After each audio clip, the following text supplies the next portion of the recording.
pauwi na kami at naisipan muna namin mag video at ayun na guys, at papunta na nga kami dun sa bilihan ng ice cream kasi minsan pag nagsisimba kami dito is talagang ano na namin na pagkatapos magsimba, pagka wala kaming baon or ano, mag-ice cream muna pagka may pera. Pero yun nga, at gusto kong maisipan ko nga muna mag-video kung ano-ano lang para wala lang, malibang lang. At ang pagbibideo kasi sa part na ng libangan ko para ano lang, maaliw lang ako. Tapos yun.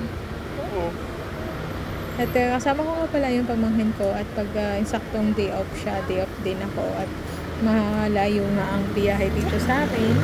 So 2 oras ang biyahe bago makarating dito. So buti na lang day off siya at naisipan ko siyang isama dito. Tsaka pagkatapos namin dito magsimba ay kakain nga kami ng ice cream kasi wala naman kami pera pangkain. So nag-ice cream na lang. Balak namin nga mag-pizza pero since na wala pang ang sahod, wala pa kami pera, mag-ice cream na lang daw muna kami. So yun, pupunta na kami doon sa may sakayan sa bus stop pero bibili muna kami ng ice cream. At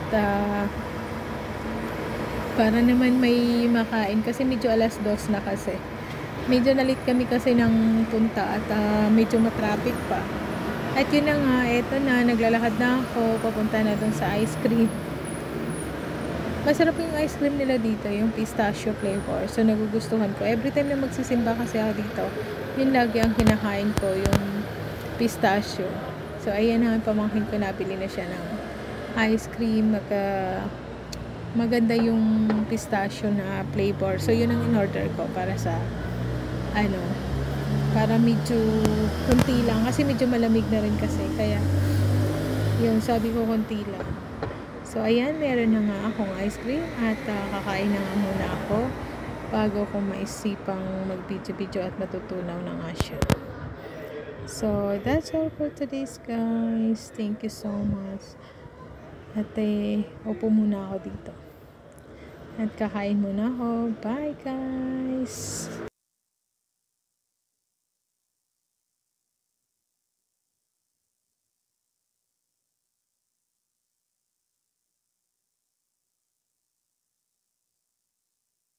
I-scoop-scoop ka. Ganun. Oh! Ito na na. Tapos ka ganun. Oh!